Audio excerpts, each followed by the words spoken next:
So the humanness of our presidents, some of them, I fully understand them, that they are not normal. They are actually traumatized psychologically, to an extent that some may even need medical attention. I'm not joking. We may end up with one or two of them in psychiatric wards because of them. Because if you should right now sit down with them and ask them to relate what happened to them, what were the wars like, you may discover that they've not gone through it. Some are on drinking, some are on drugs, some are on heavy suppression tablets, high blood pressures, and etc., dealing with the trauma. And while they're dealing with their trauma, they're running a country. So you have patience in some certain places. Some of them are repenting, some of them are growing up, some of them are coming to some of them have dealt with it. So it's a rehabilitation. Government, for me, is a rehabilitation center for military juntas. I did the first podcast with you online, which was quite amazing. And now I'm glad that you are doing this. You are away from South Africa. I'm away from Tanzania. We're doing this in Uganda, which is quite fascinating for me. How is your experience in Uganda? Uganda is a beautiful, beautiful place with lots of history that needs to be tapped into. I think Uganda unites Kenya, Tanzania, Congo, Angola, Zambia, Zimbabwe. There's lots of history here. The clan names that I found here and the royal setup, actually it's a science which we can use for the unification of Africa. Because if all clans, 52 or 54 of them, can identify each other in Uganda, then we only need 54 clan leaders who set up the parliament. And the politicians can disappear. We've never known who they are. And the country can be back to the hands of those that own it. I think it's a solution on the royal unification using our clan name sciences. Then it stops all the war. Because in each country, there are other clans that are in other countries. And I think it creates quite a unifying factor where we're able to trace our ancestral common ground.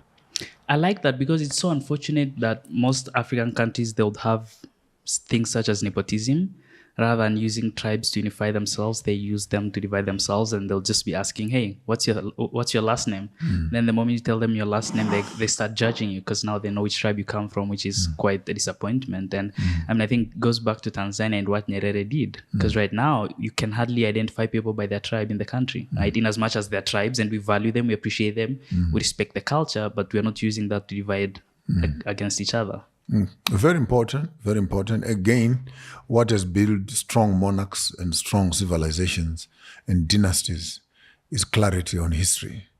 So in as much as the unification of tribes and blurring the line of which tribe are you, but ultimately that identity at a personal level, at a family level, then at a national level, at a continental level. And many people would confuse diversity does not mean enmity. Diversity can simply mean variety. And I think life is best appreciated in the variety of culture. Imagine when you see the Zulus dance, you see the Maasai dancing, then you see the Bembas and the Karangas and the Tsongas, bringing all this beauty. And you can only preserve that at a cultural level because then that's where norms and rituals are conducted, where these ones say, we don't dance like this. Like in the Uganda space, you have a name of a tribe, you have the function in the royal palace, then you also have the sound of their drum, and so you even preserve the sound of the drum. If you taka, taka, taka, taka, taka, taka, taka, then you know what kind of a sound. And I think that's a military strategy to the highest order that we could actually use that as a means of communication. Then you know when you hear taka, taka, taka, taka, it's this one. When you hear ta, taka, ta, taka, it's this one. This is Morse code. And for you as young people, maybe this is where I miss you sometimes because you're in a hurry to discard things because you don't understand them. So it's no longer just about a drum. It's a siren. It's information. The talking drum of the Nigerian, the guy who beats it would actually say a message to the king who knows the sound of the drum and interpret it in words. So there are enemies at the gate, please start running. And it's all sending a sound, and that's it. So to me, these are sciences which might look very primitive, but if you look at them very well, these are high-end technological decodings of ancestral knowledge system, which we can manipulate in 1,000 ways. And do you feel disappointed the fact that, I mean, most of us young people do not understand these messages and our culture, and we discard them easily? In fact, you have acclimatized your ears to other types of noises. It's not that you cannot hear them. If we can just switch off some few gadgets and we put on your right diet and we sit in a space of certain silences, actually these sounds will begin to come back to you, because your memory, your ancestral memory is generational. It stores things even if you don't use them, but the day you need them, you may find that they've been safely stored. So we eat food, we walk places, we smell forests, we hear music, we bath in rivers, so that we awaken our ancestral memory. And once it's woken up, it comes with its gifts, it comes with its potentials, it comes with its frustrations, unsolved businesses, it comes with its talents, it comes with its positioning in the culture. All of a sudden, the person, it also creates a good environment around you to attract you to the things that are in sync with you. That's maybe what we're trying to say when you talk about consciousness, that maybe this word is being used loosely on the Pan-African space, consciousness. And I don't think people understand consciousness. They've taken it as an intellectual exercise, that I'm woke. But how can you be woke in your brain, but you're not woke on your taste buds? You're not woke in your ears. You're not woke in your eyes. You're not woke in your nose. You're not woke in your skin. The forehead does not know you. You don't know it. So wokeness for me is actually living in the abundance of activated ancestral memory, which then connects you with the past and makes you a library for the future. One of the things you said on our first episode was that African life is an expression of spirituality. And that's powerful. Can you explain more on that? Because I think it's something that people need to understand. As contrasted to Eurocentric religious experiences, which are time-based, which are church-based, which are venue-based. You must go to church on a Sunday morning and come here once a week or twice a week, depending what kind of church you're coming to. Then you practice the godly within those spaces. Apparently, you cannot speak anyhow in church. You can't do certain things because you're in a holy space. Fair and fine. You come to African space, we might not necessarily have a place. We have places, sacred places. In other words, there are places for the rain, there are places for disease, there are places for war, there are places, and we access these spaces to speak to us what we want to hear on a spiritual realm. So whether we're eating, it's a spiritual exercise. When drinking water, it's a spiritual exercise. When we shake each other's hands, the words we exchange, if you expand those words and hear what we are saying, it's a spiritual exercise. When we sleep, it's a spiritual exercise. Please go and talk to those that are in the shadows of the night. Bring us messages in the morning when you come back. In the morning when you wake up, what did they say in the world of the sleeping? That's Mangwana in Shona, for example. When we get married, it's a spiritual exercise. The unification of families, the cutting of animals that goes in there, the blending of the spiritual families. You're not marrying an individual, you're marrying a whole family, you're marrying a tribe. So this is so and so, this is the aunt, this is the uncle, this is what, and the spirituality right there. So when I say it's a daily expression, therefore you don't have the schizophrenic mindset that says, now I'm in church. And after church, now put off those clothes, take off that jacket. Now I'm in the world. So you end up having this schizophrenic mindset that tiptoes in two spaces. And to me, spirituality can't be that. You are the bodies, the temples of the omnipotent. You are the open letters that must be read by anybody that is passing on the side of the streets. The spirit lives in you. You are in him, he is in you. I don't know how much people read this Bible. I don't think they understand it at all. Because if we understood what that meant, therefore, I don't even dwell in houses that are built by men. I dwell in houses that are built for myself, and your bodies are the temples of the Holy Spirit. Now, you look at the depth of that. Who needs to go to another building? Who needs to go to another shrine when actually the biggest of all shrines and temples and centers of spirituality is the inside part of you that must be conscious to where it is coming from, where it is, and where it is going, particularly what it must be doing in the now. to transform the future and correct the past. So we may think that it's politics. To me, it's spirituality, because politics plays on lost power in spirituality. When we lost our land, we lost our spirituality. We lost our connectivity to the piece of land. Therefore, we can't do politics of politics without politics of spirituality.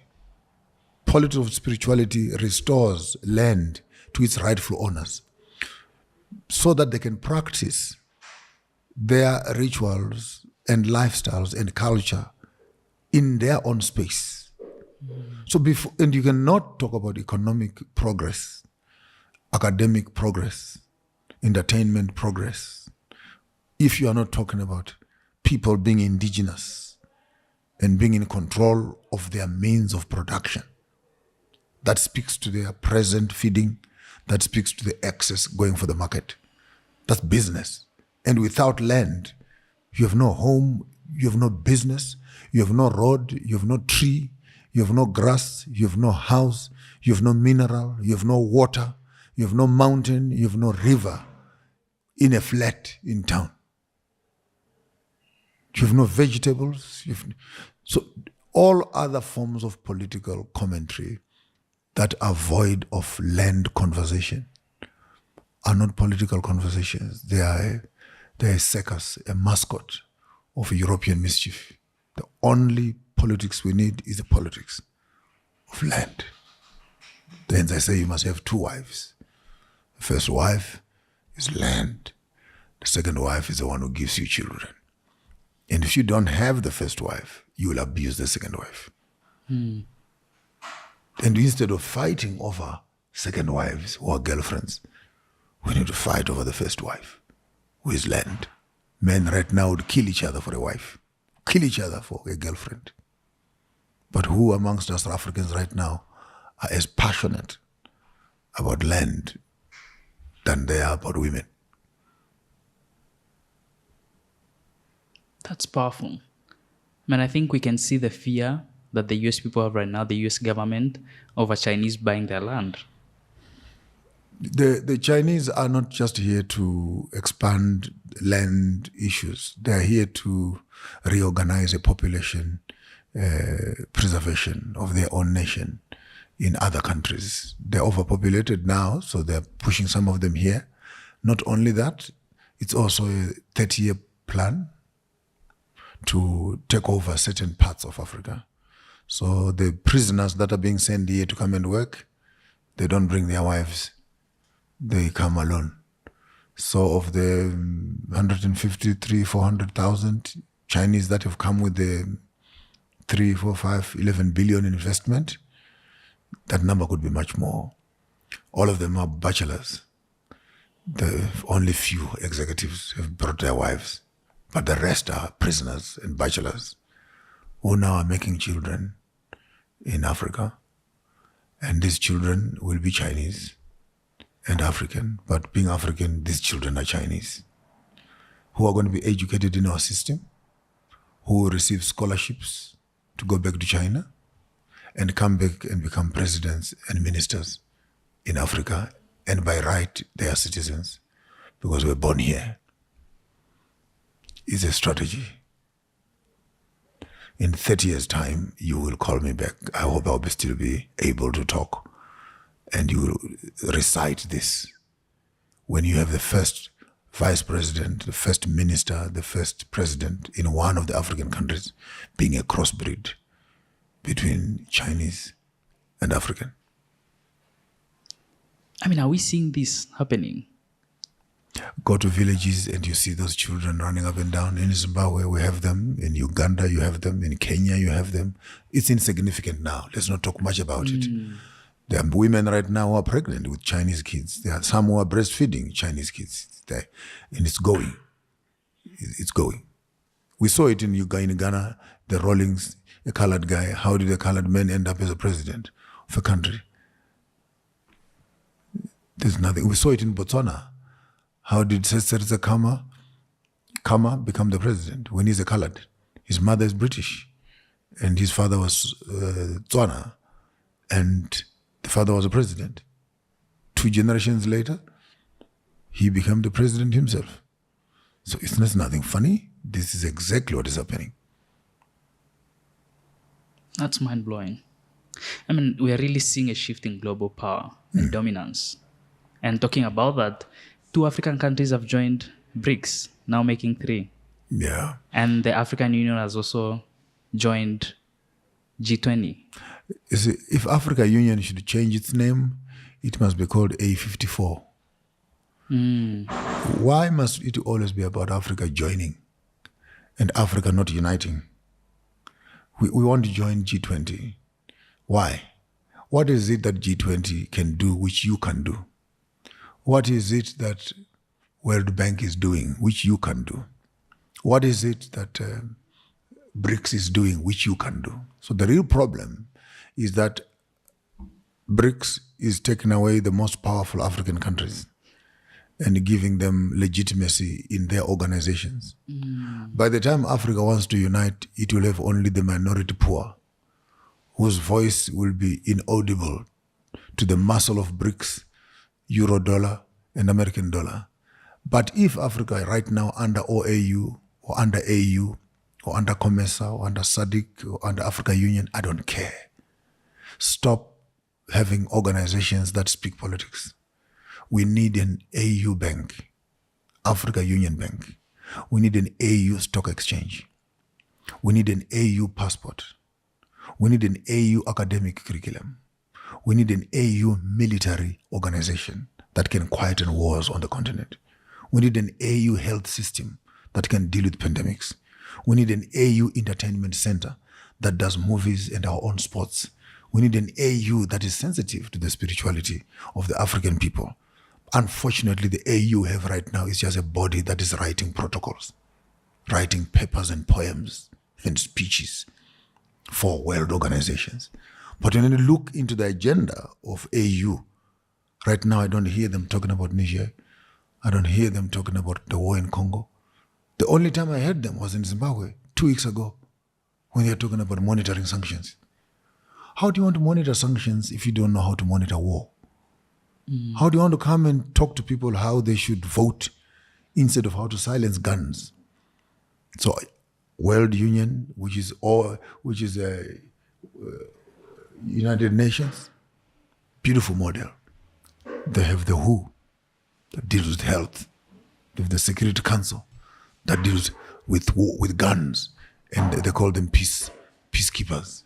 And you have the protocols, you have the immigrations, you have what the membership has value because it adds critical components to that unity. So, and I think Africa Union, we should stop apologizing for anything. We need 50,000 or 100,000 soldiers from each country in Africa to right now meet at a common place, cost-free, because each government must pay for its own soldiers. And we have an African army. And we march into Congo tomorrow morning and we silence the war. We march into Sudan, we silence the war. We march into Niger, we march into the Fulanis and the ISIS and the Boko Harames. There's no way you can say you are a continent that must function as a country and you don't understand and appreciate the importance of security. So we need, again, to have one army. I kept that one for last because then you can never talk peace unless you are ready to talk about war. That's true. Because, I mean, for example, if you talk about, nuclear weapons, right? It's like we produce most of the materials used to manufacture it, and yet we don't have it. Yes, on that, you may have the minerals, but the manufacturing is not controlled by you.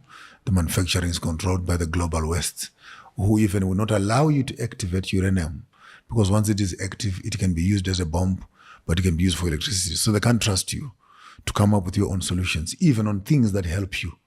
You will not be allowed to do that. Why? Because the sovereignty of Africa is not African. We say we are sovereign, but the people who control the policies, which either enhance our living or downgrades it, those principles are not African principles. Those are world principles. Those are protocols of the United Nations and NATO's, the Security Councils and stuff like that. So our sovereignty cannot even solve problems. South Africa, for example, was told to stop using coal for electricity. and etc. And the whole country is in load shedding. But the Americans who said we must not use coal are buying the coal to fuel their own coal stations. Now you look at these double standards of what they might want to call green energies.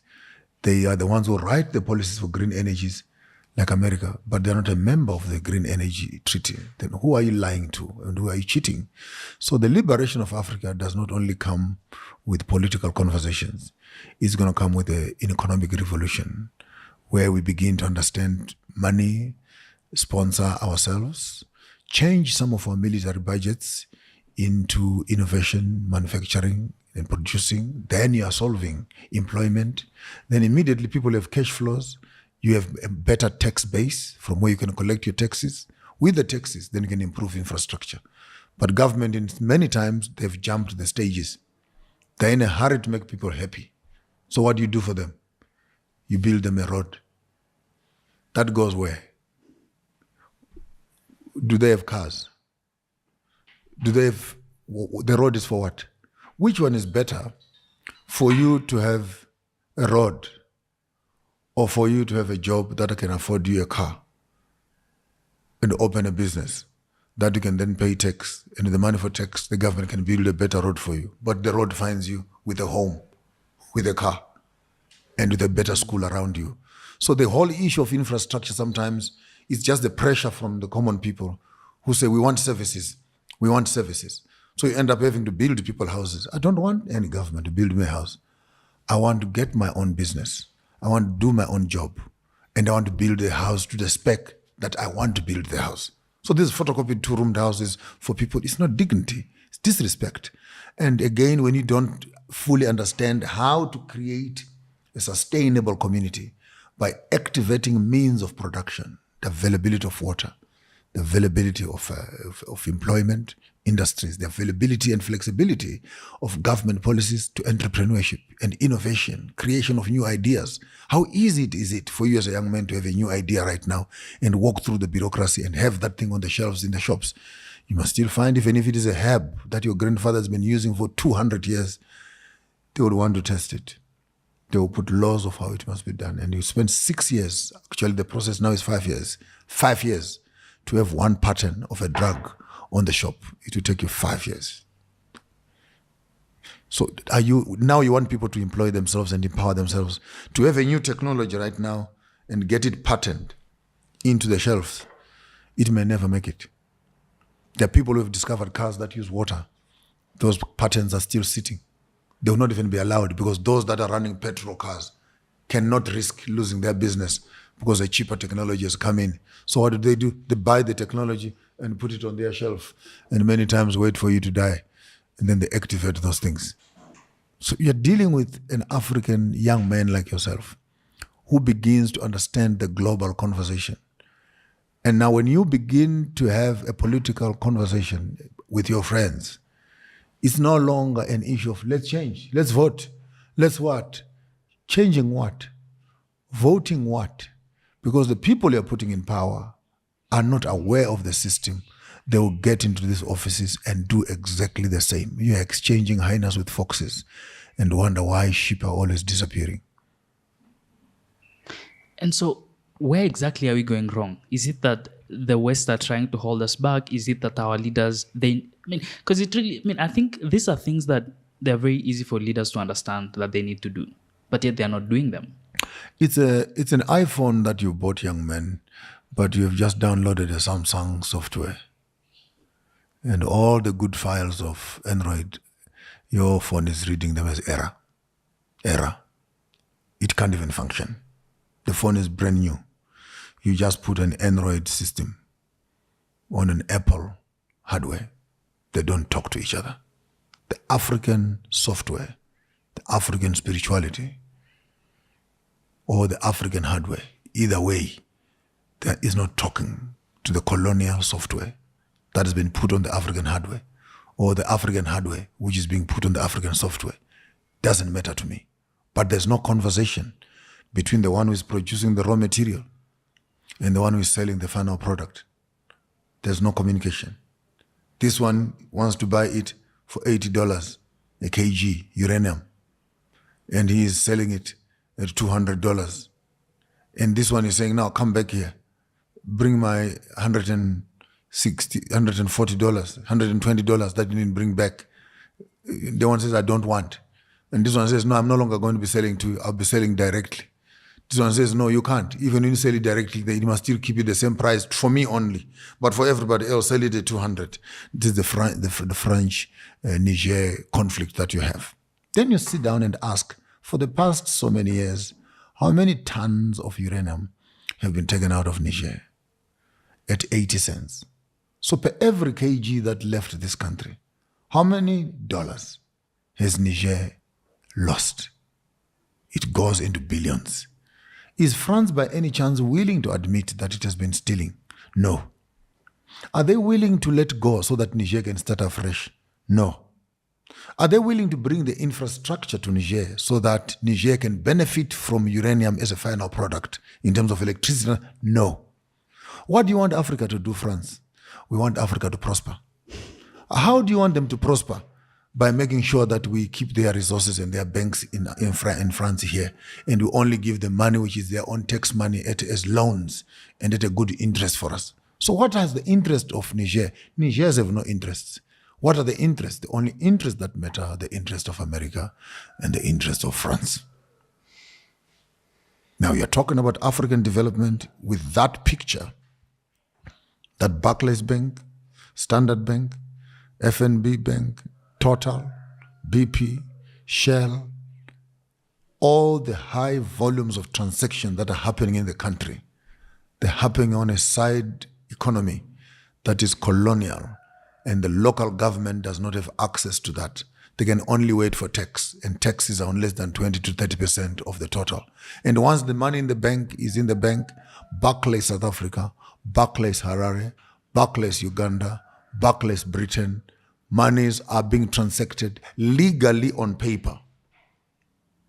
Barclays South Africa is allowed to pay Barclays Britain. It's allowed. There's policies in government which tell you how that must be done. When were these policies written? 1920, 1930. Who wrote them? The settlers. Why did they write them? Because they were subjects of the British monarch. So how did you write them? We wrote them in such a way that when you make money in your local country, you're able to move money out of that country where you're working and pay your taxes and pay your allegiance to the one who has brought you here. So what is the banking system? The banking system is a custodian of collecting cash from local people and moving it out of that country legally and support the principals who own these banks. Now we begin to talk as who owns these banks. So is it possible that if we should collect $1 billion in Uganda from various businesses and that money goes to the bank, how much of that money then makes its way to the government? So you are beginning to understand politics, young man, that politics is economics. Those that hold the money will actually determine the politics. Our governments are fighting over bones. The real flesh and meat is not eaten here. Go to Dubai, go to Mauritius, go to Virgin Islands, go to Swedish banks, go to British banks, and you see how many trillions are constantly being siphoned out of the African economy legally. Talking about France and West Africa, are we now seeing a second wave of independence? And independence is an understatement. I would rather be talking about a revolution. The 6 countries that we have seen in the Francophone space, I would say it loud and clear. It's different this time around. People are actually supporting the coups, so to speak.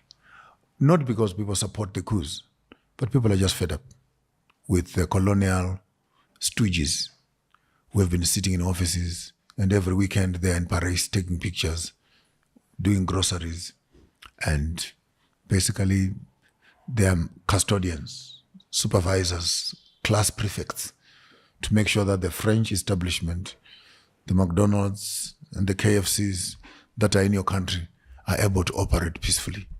That's why we put you as a president, sir, to protect our interests.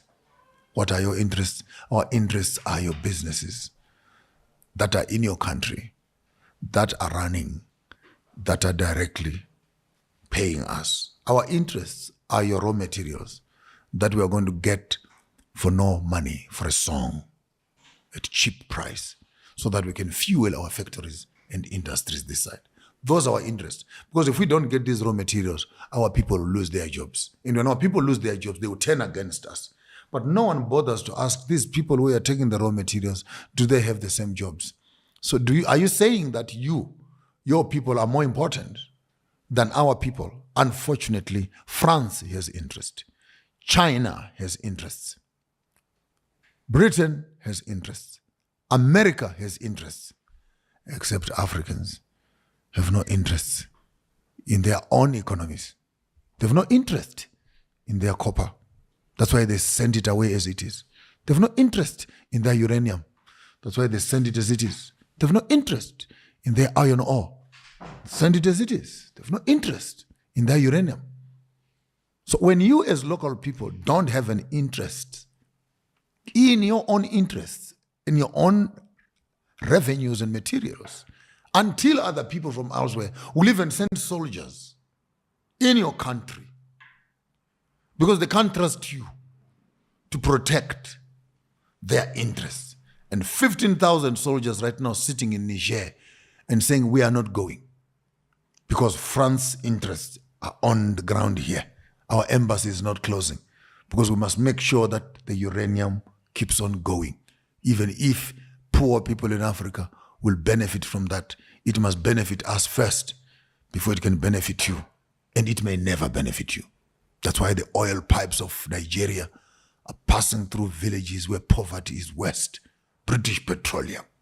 And Nigeria has to import back its own fuel as a processed product at a price 3 to 4, 5 times more than they send it out of the country. So tell me, Nigeria, after 60 years of mining oil, why up to date you don't have a processing and a refinery to purify your oil and sell petrol to the world? No, those mines don't belong to us. The government signed a document with the British government, and it's in the Constitution. It's in the law that Britain will mine this place for the next 99 years. I don't know how long is the lease. So you have the same law that you vote leaders into, and when they get into this law, the Western world always makes sure the person going onto that chair understands the law, which protects us. So the revolutionaries that are coming in now seem to have poor knowledge of law. They seem to have a good understanding of the community. It might end up causing Africa to move into a space of anarchy, lawlessness, but even that law itself is foreign to us. And until African leaders understand that now is time not to be talking politics, it's time to be talking economics. If I could give an advice to every African leader, before you leave parliament, build industries, build transport infrastructures, own buses as government, own manufacturing companies as government, own railway lines as government, create these parastatals, these non-government organizations, but that are directly funded by the government, because the government is the only one who has money. You cannot wait for the bank. The bank wants sureties, and the poor people on the ground have poor land. They cannot use that as surety. So the only surety we have is the government itself. So the Chinese business, all the things that you see coming out of China are sponsored by the government of China. How many trillions are they making now? They're a superpower of manufacturing. It takes a government to have a direct intention. And again, if you look into the Constitution, the government must not be seen to be doing any business. Your job is that of regulations. You must not be tampering with business. And who is tampering with the business? The same multinational companies. They don't even want you as government to come closer to where the money is made. You sit there and write the rules. And when you don't like the rules, we bribe your parliamentarians to come and vote the wrong thing in parliament, and it will be passed while you are sitting there. You are always in power, but not in control. I mean, it's so frustrating, and I don't know how you can contain it, because with your understanding of what's going on, it's like all the leaders in Africa you see, you'll just be like, they're just puppets. They're not really doing anything. And it's like, why are they even in office in the first place? And so it's good that now we are seeing the revolution happening in the West African countries. And I don't think they're finished. I think we have a few more countries left. The only survival of the presidents are those who are going to hear what I'm saying. Only those who are going to survive. Put aside your guns, put aside your military mindset. Start an economic revolution. You may just survive. Because this issue of 5 years election, we now know for the past 60 years, it's a waste of time. People have, even this thing of in democracy, it's a stupid concept. Because if democracy was for free, then why did we fight for it? If the white people knew that we needed democracy, then why did you colonize us? Why didn't you bring democracy in the first place? In fact, it is Africa now that is teaching the world democracy.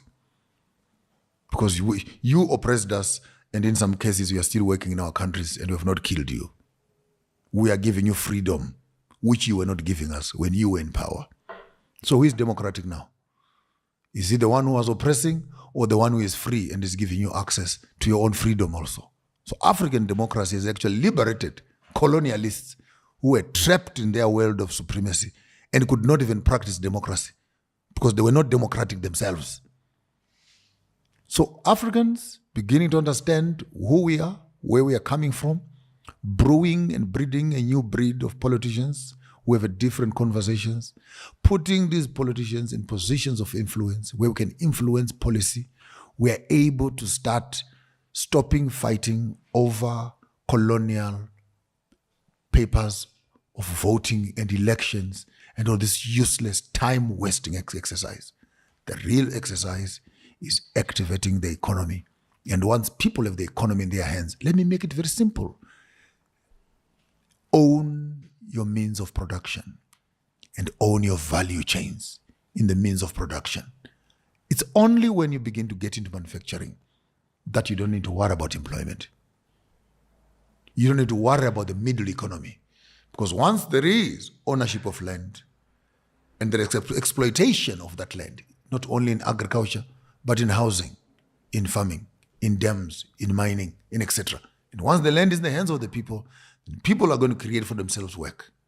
And with the work, people are going to improve themselves, create their own businesses. Government will never lose money when people are doing business. Because then you have a bigger tax base than taxing only a few individuals. Now you have created more economy at the bottom. And through that economy, you can be able to create a broader tax base. And tell me, 5 people give you 5,000 rand, 5,000 shillings each, or 1 million people give you 100 shillings each. Who has more money? So you cannot focus at 5 people who are going to give you 10. I have 50,000. Okay, I'll have 42 million people. Give me $1. Give me a shilling each. I'll still beat you with my hands down. So why is it that our governments are not looking at investing in the people? Because they are looking at short-term profit with the people that are already in business. This is long-term. This is short-term. And because it's short-term, I'm only here for 5 years. And you're going to vote me out. So there's no way I can sit around and have a plan for this country, which is 150 years. And I will not be here in 150 years. So our government ministers and presidents are busy signing treaties behind the doors for 2.5, 3-year plan, 5-year at most, and etc. I mean, look at Zimbabwe at one time. There's a dam that was commissioned to be built in 1912. 1912. Only 2 years ago did President Mnangagwa start building that dam. Because every government that comes in, it's a long-term project. It won't be finished in 5 years. It might not be finished in 6 years. Real infrastructure development is not a short-term program. It's a long-term program. But when you have a leader who is a short-term in office, and you as a country are expecting long-term solutions, you'll keep on changing leaders and multiplying the pace of long-term projects will never be reached. Will never be reached. Because every leader that comes in, it's 5 years. Some of them, you elect them into power on the first year. The second, and they're paying the people that put them in power. On the second year, their friends are coming closer. On the third year of their office, they're now thinking, what programs can I possibly start? So they do a survey. After the survey, on the fourth year, they get a team to start researching on the projects. On the fifth year, they are too busy doing campaigns. Elections. For the next election. If they get into power on the other year, then they are starting to do financing. On the seventh year, now they are doing procuring and tendering. On the eighth year, possibly, if you are lucky, you see the first bag of cement going on site. And on the ninth year, they are already planning for campaigns. They will not be here again. And okay, let's say he gets out of office. The new guy comes and say, that last project was not important. It's not a priority. Me, I want to start my own. There you have in government offices files and files of projects that are approved. Some of them 1% done. Some of them 2% done and stopped. Some of them have 50% roads that have been built. And it just gets somewhere and it stops. And you wonder, what happened? Did you not plan this road to be 10 kilometers? Why is only 2 kilometers? And it has been here for the past 3-4 years. The director who was on top, when he arrived, says, no, let's move this money. It's not a priority. Over there. So we don't have a continuous, seamless plan, implementation, and delivery because it's always interrupted by political leaders. Here's the solution. Change your political figures on top. When it comes to permanent secretaries and directors in departments, keep those as long as possible because they have the intellectual property of the heartbeat of the organization. That's why Fauci in America could say, I worked with George Bush Sr. I worked with George Bush Jr. I worked with Bill Clinton. I worked with Obama. I worked with Trump. Now, how many presidents is that? And this is the permanent secretary in the Department of Health. So the whole IP and the health of America over the past 5 to 6 presidents sits with one man who is accountable for, he must be accountable for what he's doing because the IP is being passed. Whether the agenda that was started is for us or against us, it's progressive, I think we can leave that for another day. But the idea of keeping a constant person in charge of information, whether it is public works or it is health or it is education. And here at this level, that's where you plant the long-term project. So that when each president comes in, he is already informed. We are finishing the 10-kilometer road. You don't tell us. We're not going to change that. We are finishing this. So even if you put a cat or a dog on American government, the government will run. Because there is president, first in command, there is second in command, third in command, fourth in command, and the system will protect the dog on top. Because it is seamlessly holding the long-term plan, which must be implemented. So when a president comes, and he was told that in 2025, we're going to be striking country X, and they've been sitting here planning the war for the past 7-10 years. And on the 9th year, you are elected as a president. There is nothing you will do to stop the permanent secretary strategic plan for the country. So I told Mr. President, you don't have to think through this one, just press the button. And it's done. So we need a system that is seamless to that level, where African politicians could understand the intertwined relationship between economics and politics and empower the people to rule themselves. They will not forget you. People are afraid of dealing with powerful people because they're afraid they will eliminate me. But we cannot love you because of poverty. And poor people have no choices. I mean, I think one of the challenges that we face is that every president that comes in, they come with their playbook and they're like, these are the things I want to do because I want people to remember that I'm the one who started them and finished them. When their term is over, they haven't finished it, the next person comes in, same story. And it's like, you have projects that have just started 5% in, and they're left like it's. If they had started and the money is still there and the material is still there, we'll be saying maybe we can continue.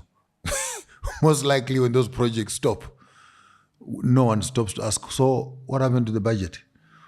What happened to the machinery? What happened to the materials? I mean, this was supposed to be 10 million project and only 200,000 was put. So what happened to the rest? So that money is somewhere. Maybe the money flew away. Maybe the money is stuck somewhere. Maybe the money is in someone's account, or maybe it's being eaten somewhere. Or it's in their home. Maybe that material actually built his house back in the village. Maybe that road was diverted and he has put a tarred road in front of his own house. The plight of Africa, where you eat money, where you must build a clinic, where your own mother and grandmother will get tablets for high blood pressure. And you are given money to build that clinic, where you protect and preserve your own family. And you eat that money. You eat the money for the road that rushes your own mother to the hospital.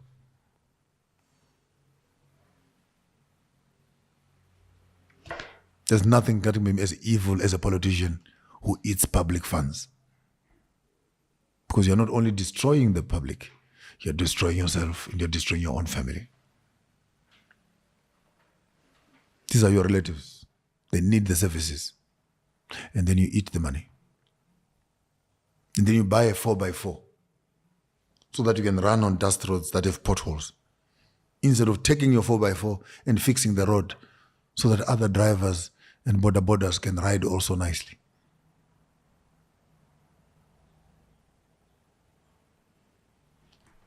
The late President Magufuli of Tanzania said that economic war is the hardest of all wars. He said it's harder than a war of guns.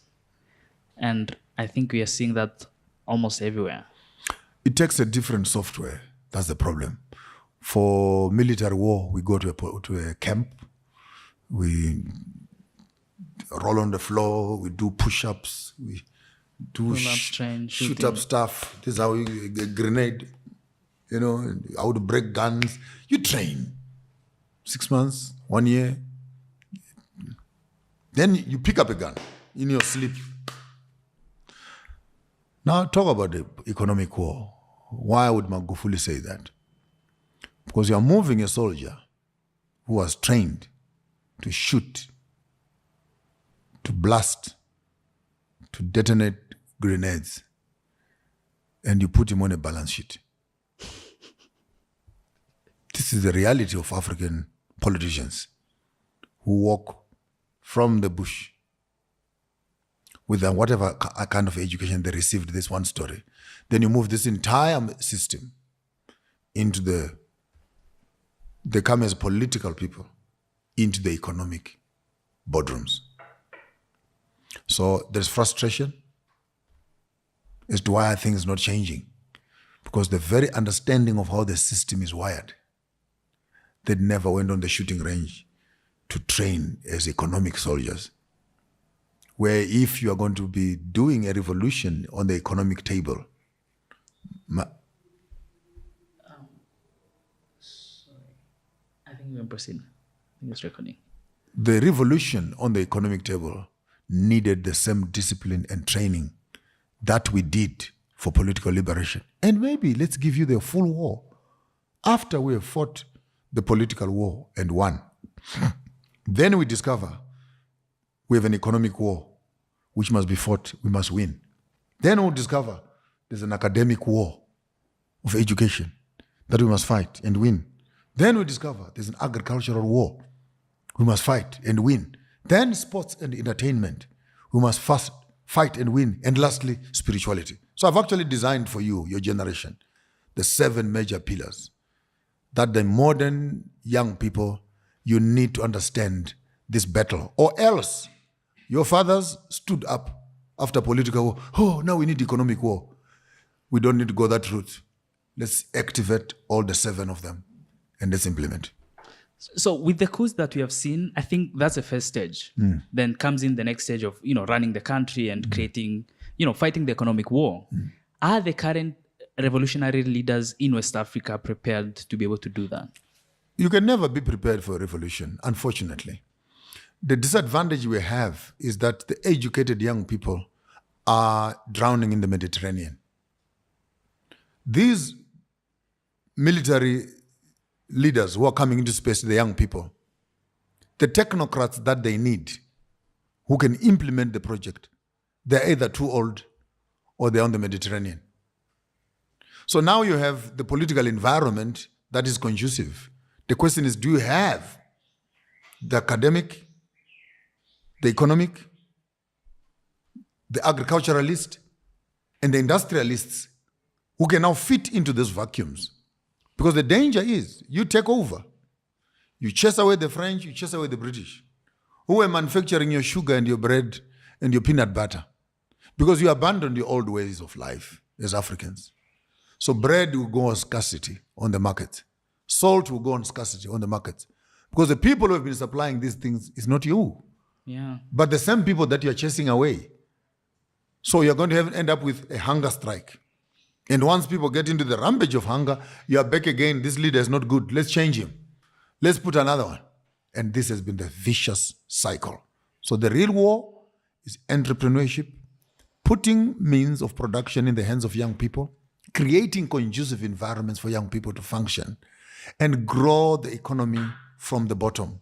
You as government put preferential procurement policies that encourage indigenous people. It takes longer, but it is sustainable. And it is fully owned by local people. Because right now, even if we talk about uranium, let uranium stop. Uranium stops. Are your universities right now equipped to build a laboratory, a station for uranium? Is your government prepared to do that? Where do you get the machinery? Where do you get this? So instead of just stopping the uranium, which is giving you the money for now, you may want to sell it at a competitive price, but commit that of every dollar that of per watt goes into the full beneficiation of that resource that you have. So whether it is Zambia for their copper, it is Zimbabwe for their lithium, it is Niger for their uranium. The question is, are you just selling these raw materials? And if you stop selling them, how are you going to have the money that you were having to run the government? But if you should be selling it, what are you doing in the proceeds of that? You're using the money for the proceeds to spend on other things instead of investing on the resource that can actually grow itself. We need to run governments like businesses. Then we'll stop being borrowers and putting our hands in the air.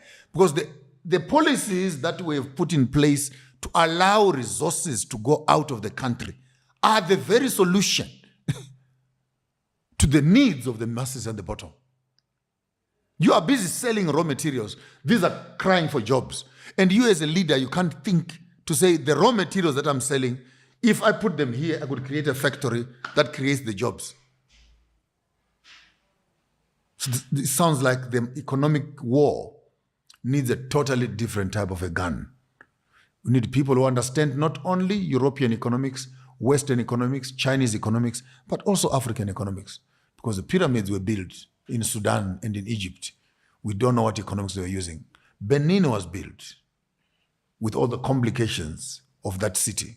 We don't even have the architectural plan and what economics they used. The Great Zimbabwe. So the question of barter, so when I give you something, you give me something. So if I give you my gold, I can't be buying food from you because you've asked me to plant flowers in my house so that I can sell you the flowers. And with the money for gold, then I must buy food to come and eat at home. That's why I say always plant what you eat and eat what you plant. Because you might think as a country that you're in business. Meanwhile, you are running around the same circle. You're busy shipping out coffee. Who eats coffee for breakfast and lunch?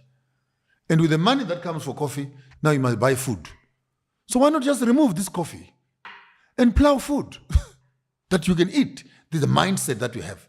No, the GDP, this affects the GDP. But where's the GDP in my stomach? So if people that are feeding forests, feeding flowers, feeding coffee, and things that are inedible, because they are of high demand in the West, they will bring forex. Who owns that forex? Who is producing? Who is banking that money?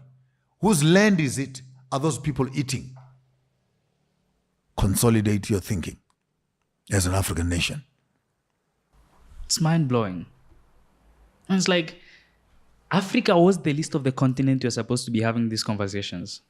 Conversations of borrowing money, conversations of, fighting the economic war. It's like we have everything to our advantage, and yet it seems like most leaders are losing the war. I mean, have they even chosen to fight the war, though? That's the question. They chose to fight the war, but their mindset was not to liberate everybody. It was to liberate themselves. I am going to use a very weird illustration. So you sit up straight.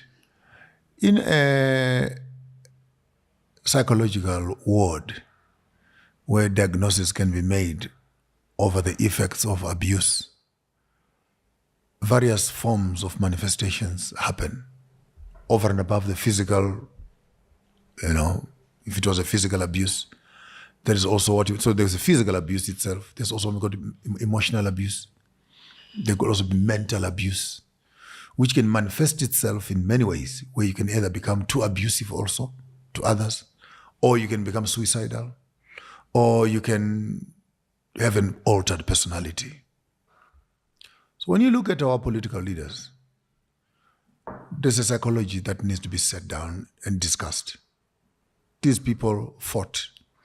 These people were at war. These people buried their brothers and sisters. These people went through trauma of the highest orders. And no one bothers to check their mental condition after abuse and how to deal with trauma. So there is individual trauma, which I can face as a person. There is family trauma, when something happens in the family that shakes everybody. There's community trauma, and there's national trauma. Now we're dealing with continental trauma, a reverberation of trauma. So maybe we need a bit of psychologists here who can say, what are the processes when you are dealing with a traumatized person? A traumatized person by hunger will buy 16 houses, 25 cars, 45 pens and shoes and things that he never afforded. Why? Because now he's got there. So a person who is coming from the trauma of poverty, when they have things, they lose everything because they're trying to compensate on what they never had. So now you have 10 cars. So how many can you drive at a time? Can you drive one? Then you find some of these presidents, you grab a house there, you grab a house there, you grab a house there, you get a car there. How much money do you have now? No, I'm sitting on 2 billion. 2 billion? You won't even finish eating it. With 3, 4, 5 plates of food a day. You can afford any hospital you want in the world. You can stay in any house you want in the world. But no, 2 is not enough. How much now? I'm on 8. How much now? I'm on 15. And you go. And then after that, we hereby announce the said passing away of. Gone. Then what was life all about? What was that drama all about? Only to end up right here. So maybe also issues of satisfaction when it comes to trauma, when you have gone past those levels of accumulation, and then one morning you wake up and go, man, how can I be ordering snow from Europe to celebrate Christmas? How can I be taking 25 million and giving it to France to repair a church? How can I send and hire an aeroplane to go and shop for caviar in Italy and olives in France and then come back home for dinner? How can I do that? So the humanness of our presidents, some of them, I fully understand them, that they are not normal. They are actually traumatized psychologically, to an extent that some may even need medical attention. I'm not joking. We may end up with 1 or 2 of them in psychiatric wards because of them. Because if you should right now sit down with them and ask them to relate what happened to them, what were the wars like, you may discover that they've not gone through it. Some are on drinking, some are on drugs, some on heavy suppression tablets, high blood pressures, and etc., dealing with the trauma. And while they're dealing with their trauma, they're running a country. So you have patience in some certain places. Some of them are repenting, some of them are growing up, some of them are coming to some of them have dealt with it. So it's a rehabilitation. Government, for me, is a rehabilitation center for military juntas. I never thought I'd gather confidence to say that. It's like, what a way to think about it. Who thinks about it that way? Maybe it's a mindset. It's a mindset that you look at things. I say I'm a watcher. Maybe I've never understood what that means. I stop very often and I look and I look and I observe and I observe and I process 1,000 tons of information in my head, and I process and I think through them, and I begin to hear the voices of reason and common sense, which many people could actually be undermining, but the answers are not far. They're actually in plain sight. There's nothing new that I'm saying that you don't know. That maybe it was not just activated to know. We debrief soldiers so that they can become civilians. Because if you don't debrief them, they will remain in their military. And once they're in a military space, then civilians are something else, they are something else. Yeah. So you can't teach me how to shoot people and kill people, then give me a checkbook and tell me how to manage the Department of Finance. Sometimes our governments fail because we've just put the wrong people in the right places. Sometimes our government fails because we have put the wrong people in the right places. I don't think when people ask you why you don't run for the office, or if you have thought of one day being the president, I don't think you're surprised when they ask you that question, given the area that you are in. But I watched your interview with DJ Sbu, and one of the things you said was that you don't think you're going to run for the office. I also had a conversation with the great PLO Lumumba from Kenya, and he said the same thing. He said he believes that you don't need to be in office to be able to create change. And here we are talking about leaders who are in office, and some of them are really sick. If you were to be a leader, how do you think you would have been able to avoid that? Which could also shed light on how young people can also avoid such challenges if they are to take offices. In my case, it is important to gather to myself like-minded people. Running for political office right now, with the quality of politics that we have and the quality of people that we have, it's in some cases a waste of time, because you place yourself in an environment where you are incapacitated to implement the changes that you want. Because this is a revolution, it's not a negotiating table. If I would become a president, I would disrupt everything overnight. And the societies are not ready to be disrupted overnight. You create a civil war. Chaos. So would rather start off at the back in terms of information, training, and developing, and starting now to creating parallel structures. That's why I support indigenous business people. Whether you're making shoes, we are doing a garden, or you've started a bank, and I'll support you. Because we want at a time when we get into political spaces to actually be able to make a decision. Says, now from today onwards, no more money is going to that bank, that European bank. We're depositing our money in this African bank here. We're not going to be doing this, but we need those vehicles available and ready. Otherwise, we're going to get ourselves into political power and get stuck with the same laws, which we can influence now from outside to create the conducive environment. So I think getting into a political space right now is a disadvantage, because then it inhibits you from influencing the same system that you want to change. So even if the government does not want to move faster, we're encouraging the young people to say, get started, do something.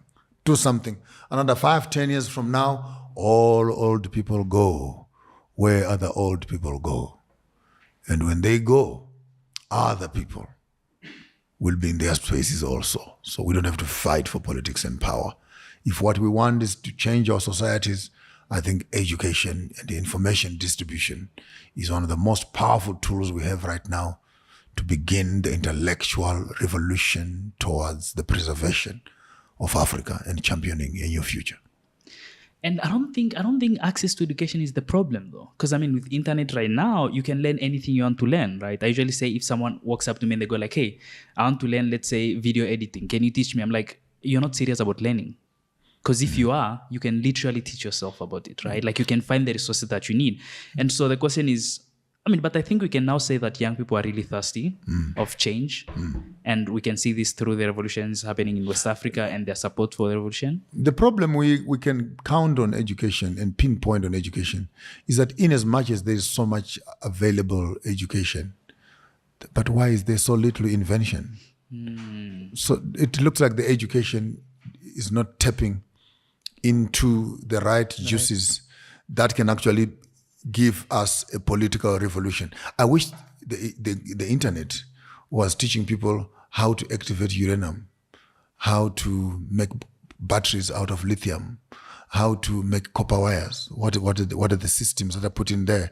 So you have what you might call education, but these are just adverts. The real education we need is the science of technology and the IP information. Can you imagine the whole world is drinking Coca-Cola and they still don't know how to make Coca-Cola? So here you are on internet and say, we're learning lots of things. You're learning where is McDonald's, not what is inside the Coca-Cola bottle. We're learning how to edit a video.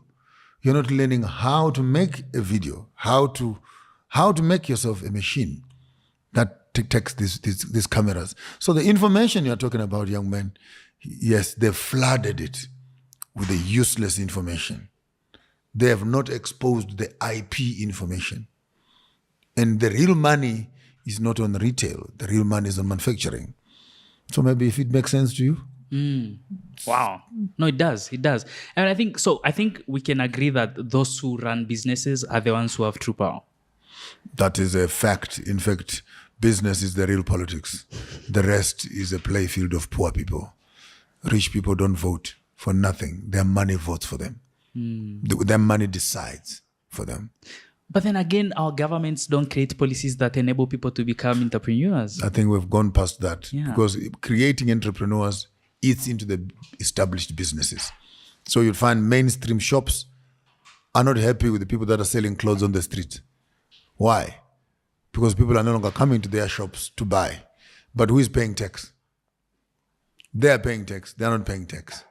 So you begin to have war. And some of these civil wars we find, they're actually local businesses that are instigating the government to silence the smaller businesses so that they can have monopoly. Like in South Africa, we saw that happening. The big shops were compromised when they actually found themselves sponsoring wars with the Somalis and the Ethiopians. And they said it was xenophobia. South Africans are killing Nigerians, are killing Zimbabweans.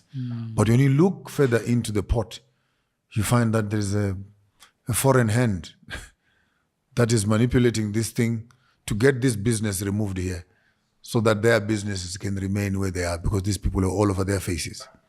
So Africans, again, if we're not careful, will be used for killing each other.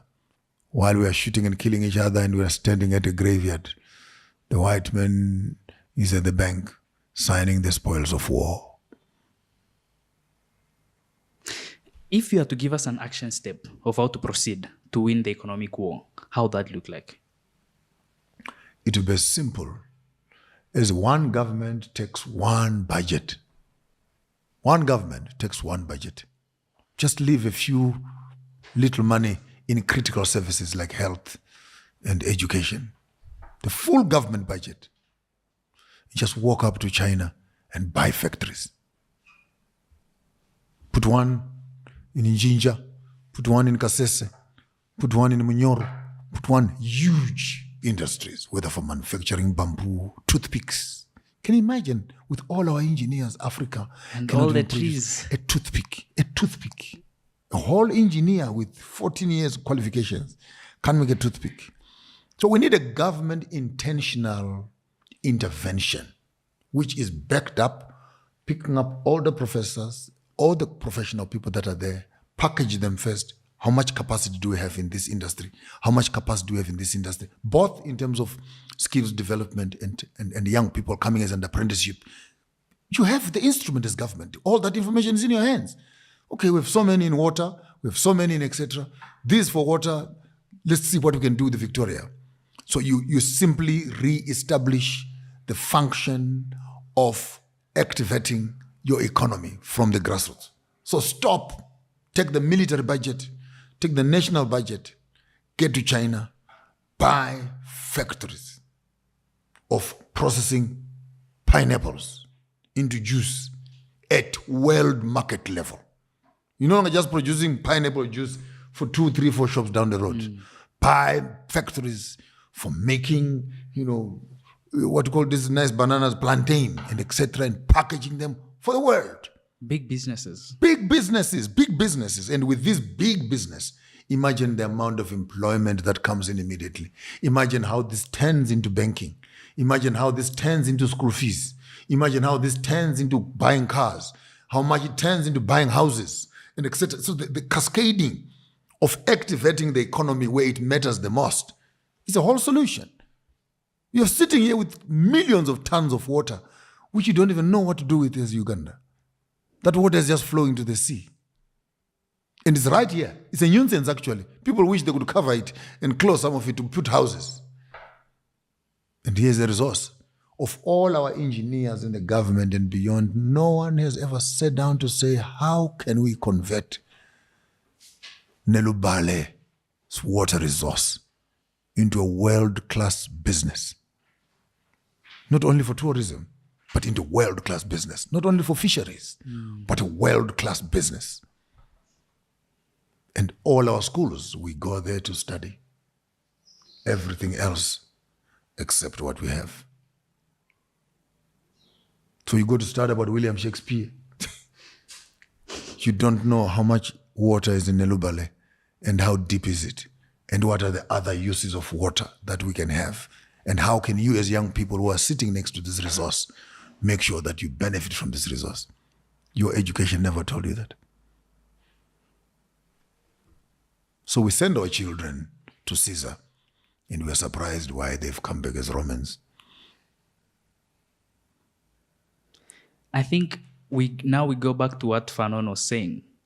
Because when you think of all these things, they really don't make sense. It's like we are either really sick people walking around, or everyone has just given up, really, right? The interesting thing, actually, when you talk like I talk, then the woke ones say, he's mad. It's me now who is crazy. You know that?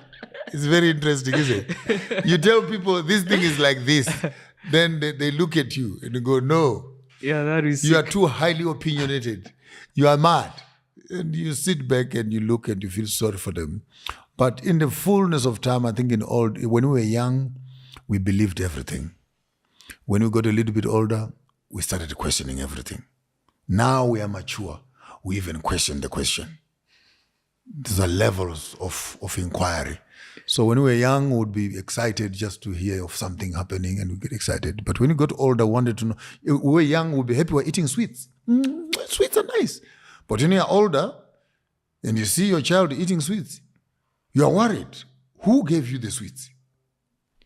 It's no longer just about you are eating the sweets. No. Who gave you the sweets? Throw them away. You don't eat sweets. But when you get mature, you now ask the intentions of the one who was giving the sweets. Why did you give my child the sweets? I hope you can unpack that when you are by yourself. Wow. I mean, that's powerful. And I think it's like in an hour, you'd say things that are like 50 books, right? And the question is, how many of us can really sit down, listen to what you're saying and really unpack them to the core and understand what you mean? Because most of the time you'll say something and we go like, oh, cool, we take it literally. But then when you sit down and you unpack it, that's when you really understand what you mean. How can people start thinking and seeing the world the way you are? Those that love materials will end up with things. Those that love power will end up in offices. But those that love wisdom will end up finding the source of those that control, those that have power, and those that have materials. Please say that one more time.